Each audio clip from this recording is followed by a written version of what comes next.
Ես ինձ իշքան հիշում եմ, միշտ օրինել եմ, բայց ինձ ավելի շատ դուր էր գալիս այդ պերսոնաժներին եղած տարբեր իրավիճակների մեջ դնել։ Բայց սկսվել է հեքիաթներից, երբ որ պապիկը կարդում էր, ու հետո արդեն ես այդ հեքիաթները այնքան անգիր գիտեի, որ խեղճ մարդը սկսել էր հորինել։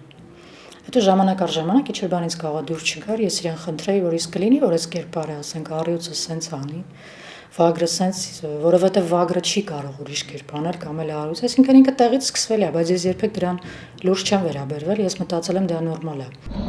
Երբ որ դու ստեղծում ես, ասենք, կերպարներ,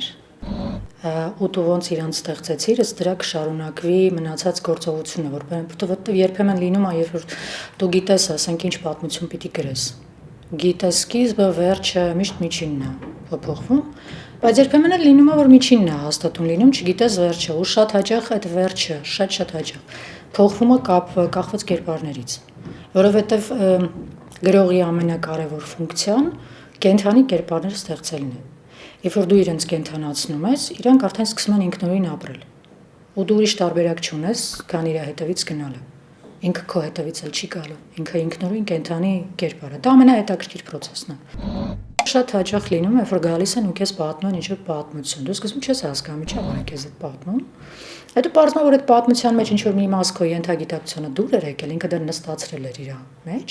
ու մեկ էլ հանկարծ քո մոտ ինչ-որ իդեա է ծնվում, դու կարող նույնիսկ այդ բանը չկասկածես, որ ինքը սկիզբը այդ պատմությունն է եղել, բայց արդյունքում դուրս է գալիս, որ ինքը այդտեղից է եղել։ Այսինքն պատմություն եւ կյանք տեղից են գալիս իդեաները։ Երբեմն նաև ասենք լինում է, որ աշխատանքի, ասենք, բնույթով քեզ կանչում են աշխատելու ու ասում են իրենց իդեան, որը դու արդեն պիտի պատմես։ Ոնց բոլոր ժանրերն են հետաքրքիր փորձելու, աշխատելու հետ կապված, որովհետև յուրաքանչյուր ժանր ունի իր խաղային ոճը, իր կանոնները եւ հետաքրքիր է այս խաղը խաղալը, հետաքրքիր է այն խաղը խաղալը։ Բայց ամենաշատը ինձ դուր են գալիս, ասենք, հոգեբանական դրամաները։ Կոմեդիաներ, ասենք, այդ ժանրին ես անդրադառնում եմ, բայց իրան ամենաքիչը, չգիտես ինչի իմ մոտ նես տպավորությունն է, որ պետքա դա կուտակվի, այդ ծիծաղելի նոր լինի, որովհետև եթե շատ ես զբաղվում դրանով, ինքը դառնում է, ինչ ասեմ, տափակ հումոր։ Ես գտնում եմ, որ ինքը պիտի շատ կուտակվի։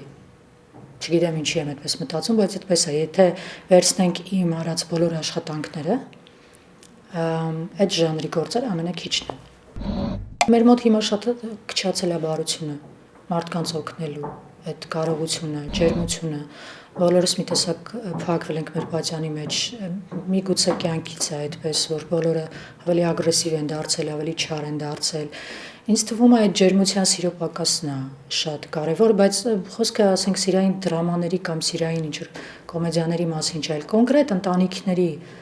պատմության, ընտանիք ասվածի, որովհետև ինձ այսօր ամենաշատը վախեցնում է այդ ընտանիք ստրուկտուրայի քանդվելը։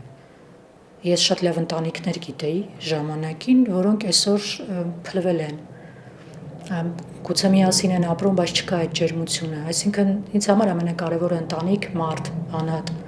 մարդու ռեալիզացվելու այդ ամեն ինչն է, ու այսօր մտածում եմ երևի ավելի շատ այդպիսի բաներ են պետք։ Սցենարիստ ռեժիսոր կոնֆլիկտը միշտ լինում է բնականաբար, որովհետև առաջ է գալիս հեղինակային այդ, այսպես ասած, խախտումների ինչ-որ, գիտեք, տարբեր է լինում, կախված է մարդուց։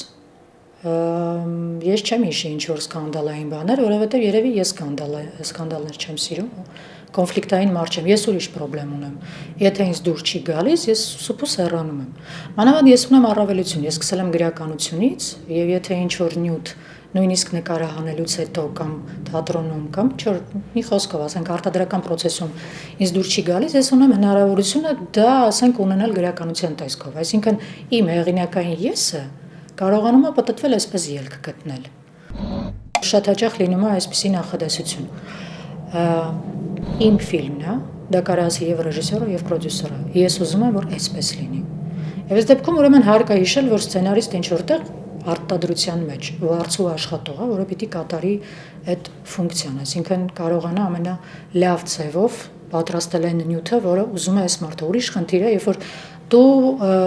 քո պրոֆեսիոնալիզմից կամ ասենք քո, չգիտեմ, մասնագիտության ինչերից ելնելով որոշում ես, որ ճիշտը սա է։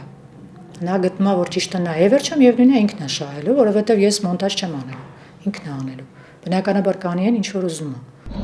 Հիմա արդեն գերադասում եմ այսպիսի բան անել, նախնական զրույց եմ ունենում։ Եվ եթե հասկանում եմ, որ մեր տեսակետները շատ են իրարից տարբեր, այսինքն ես կոպիտ ասած ընդհանրապես օգտագործվելու եմ, որ այդ տպագիր ինչ որ չափի կմախքը լինի սցենարի տեսքով կամ պիեսի, որը հետո շուռ պիտի գա ու բոլորովին այն չպիտի լինի, ինչի մասին ես ասում եմ, ես հրաժարվում եմ աշխատելուց։ Բայց եթե ինքը այդպիսի կտրուկ փոփոխություններ չի ենթադրում, եւ մենք նույն նպատակն ենք հետապնդում, նույնիսկ եթե ինչ որ չափով փոփոխություններ ալում, իսկ դա պիտի լինի բնականաբար, չի կարող չլինել։ Դեպքում նորմալ է։ Ես երբեմն նաեւ սերիալների համար եմ գրում, ու չեմ ամաչում կամ վախենում այդ մասին բարձրաձայնելուց։ Ասենք պրոֆեսիոնալների մեծ մասն ասում են, սերիալներով չի կարելի զբաղվել, որովհետեւ Հայաստանում դրանք ոչ պրոֆեսիոնալ են նկարահանում։ Շատ լավ, ես համաձայն եմ, ասացի, մեջ ճշմարտություն կա, բայց եթե բոլոր պրոֆեսիոնալները հետ քաշվեն այդ դաշտից, իսկ այսօր փաստը մնում է փաստ, որ մեր ժողովուրդը գոնե ավելի շատ սերիալ է նայում, քան գեղարվեստական ֆիլմեր։ Կամ եկեք անկեղծորեն խոսենք, թե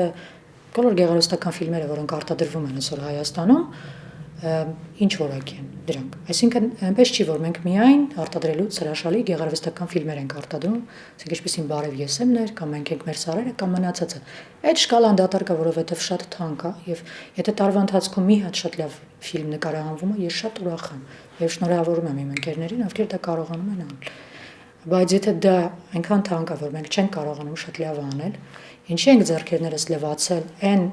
պրոդուկտից, որը այսօր այդքան նայում է մեր ժողովուրդը եւ թույլ ենք տալիս, որպեսզի ոչ պրոֆեսիոնալները գան ու այդ բոստանը այնպես քանդեն, այնպես ավիրեն, որ հետո այդ ժողովուրդը ցանկություն էլ չունենա կինոթատրոն գնալ եւ այդ լավը նայել։ Միգուցե, չգիտեմ, խնդրանք ասեմ կամ կոչ ասեմ կամ չգիտեմ ինչ ասեմ, թողեն պրոֆեսիոնալները, որոնք կունենան ժամանակ, որովհետև ես էլ քիչ եմ ունենում ժամանակ, բայց ժամանակ առ ժամանակ, եթե հետաքրքիր նյութեր են առաջարկում, զբաղվում եմ դրանով։ Իրենք էլ գտնեն այդ ժամանակը, գան, որովհետև շատ հաճախ նկարահանման հրապարակ եկած եւ կամ թեկուզ սցենար գրող երեխեքը ունենում են լավ ցանկություն սովորելու անելու, բայց չկան իրենց կողք այդ պրոֆեսիոնալները, ումից կարող են դա սովորել կամ իրանց օգնությամբ դա կարող են անել։ Ես ուղղակի խնդրում եմ, որ իմ ընկերները երբեմն ժամանակ տրամադրեն, այդ բարձր Արարատից իջնեն, մի քիչ դաշտավայր